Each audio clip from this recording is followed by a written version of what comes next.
Once upon a time, in a quiet village nestled among the rolling green hills of Japan, there lived a serene and wise old monk named Zenji. His humble dwelling sat beside a peaceful garden where cherry blossoms bloomed in spring and birds sang gentle melodies at dawn.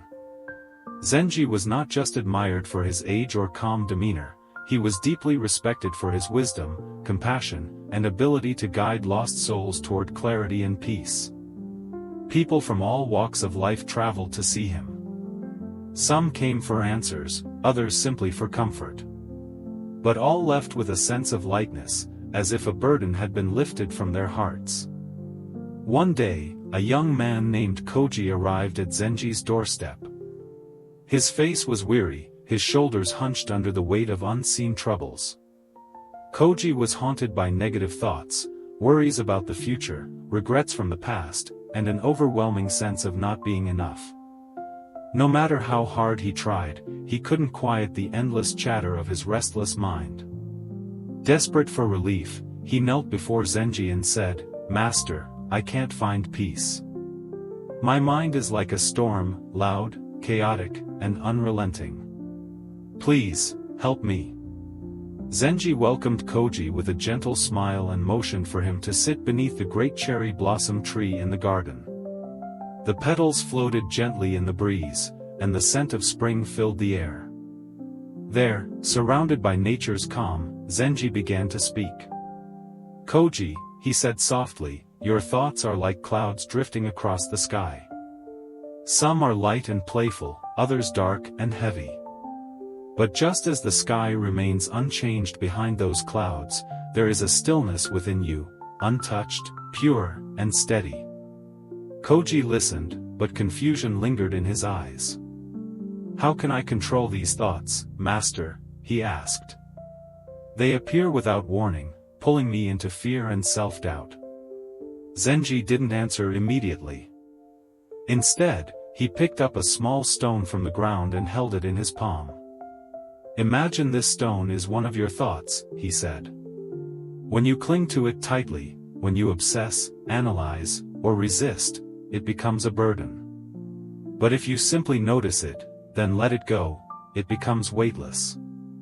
Koji looked at the stone, then back at Zenji, a flicker of realization beginning to form.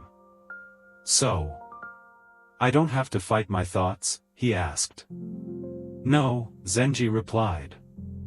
"You must learn to observe without judgment.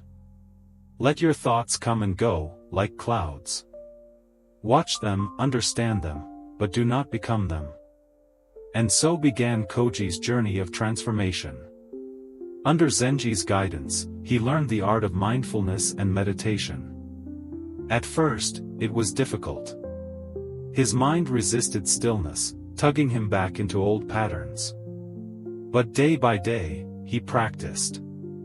He sat quietly in the garden each morning, focusing on his breath, gently returning his attention each time it wandered. He wrote down his thoughts, then read them as if they belonged to someone else, learning to see them from a distance. Weeks passed, and slowly, the storm within him began to calm. The anxious voices grew quieter.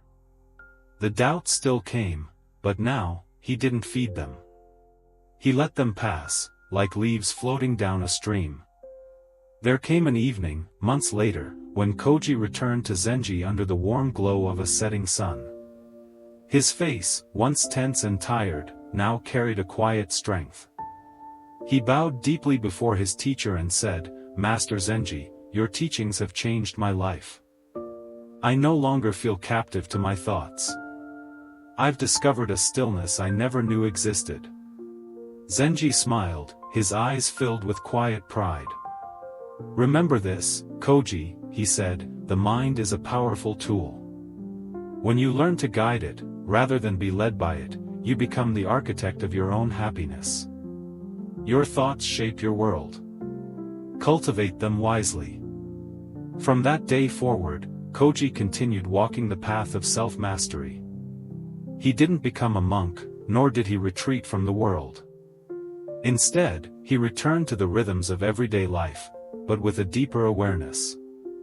He began sharing what he had learned with others, friends, neighbors, even strangers who seemed lost in thought as he once had been. And slowly, Zenji's wisdom began to ripple through the village. People started meditating beneath the cherry blossom tree. Conversations shifted from complaint to contemplation. A new peace settled over the community, not because the world had changed, but because the people had. In time, the story of Zenji and Koji became a quiet legend in the hills, a reminder of the power we all hold within us.